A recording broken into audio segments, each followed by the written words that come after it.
come of it. You mean to tell me you are one of the 40% that voted against the PAP and something happens to you? Well, I mean, I've never voted for that matter, but I mean, we talk to hundreds of voters, in the course of our work. And it's no comment or, if I vote against the PAP, I may... Let's get down. What are the hundreds of voters? You name the hundreds of voters, a few of them, tell me.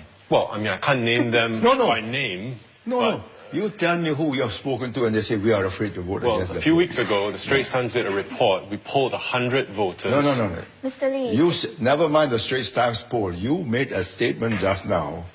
Look, I started life as a cross-examiner, right? You made a statement just now that I spoke to 100 persons and they are all afraid. I said name them. Tell me who. Why should I name them on national television? You tell me it's not I spoke to them. Straits Times carried a poll. Did you carry out the poll? I was one of the reporters. No. Did you carry out the poll? Yes, I did. How did you carry out the poll? We went out and we asked 100 voters what they thought. How many voters did you ask? Well, we had to get more than 100. How many voters did you ask? It was about 120. You yourself personally? I spoke to about 40. Yeah, you spoke to 40. And did they tell you, you noted down their answers? Yes, I do have most of their names, yeah. Some of them didn't want to identify themselves. No. What did they tell you? Well, they said, we asked them, who do you think will win? We're not asking you what your vote is, but, who do you think will win in this coming election? And some of them said, it's hard to say. Some of them say, I think Lau Tia Kiang still has, enough to hang on. And some just say, no, I better not say, otherwise... So, when you say some of the 40, I better not say, you assume they're scared to tell you? Yeah, because they say, it's not something that you can prove in a court of law, but it's something you can sense. That is the point I'm saying. You're in the media, you're in the Straits Times, you're purveying an unnecessary falsehood. We have said categorically, the vote is secret. This started off with Jayaratnam saying, they're afraid. So we said, right, here are the boxes, count, finish the count, lock up. Go to the Supreme Court, it's locked up, time up, incinerator, you can see, all election agents watch, is burnt. But if you can and you are going out as the Straits Times man. How many said we are afraid? They didn't tell you we were afraid. They just said, no, I don't want to say something. And on that you say, you started off with a statement, over 100. Let us get on with nation building. I think these are good qualities, and we will support that.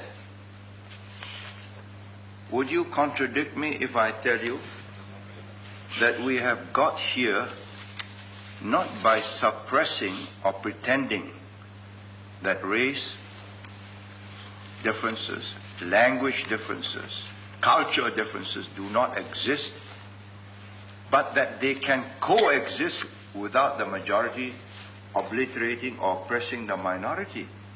That's how it's been done, Mr. Shah. Yes, agreed. Not by trying to make my friend Ahmad Mata and Siddiq Sanif Chinese or honorary Chinese, but by my accepting them as fellow Singaporeans with equal rights entitled to equal respect. And when they feel differently and they want to eat separately from me, I respect that. That's how it's been done. Not by pretending it doesn't exist, but by accepting the fact that there are fundamental primeval differences and telling each other we have to live, put up with each other, accommodate, compromise, bargain, compromise again. That's how it's been done. And this is how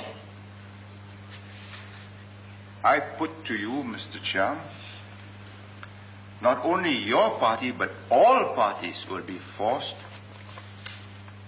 to go if you have team MPs. You have then to find accommodation, not just with Muhammad Jofri Mahmood, but with what he represents, what he wants, what he aspires for his community. That's the point. Well, I agree with you, Prime Minister. Well, thank you. You Thank had- you. Mr.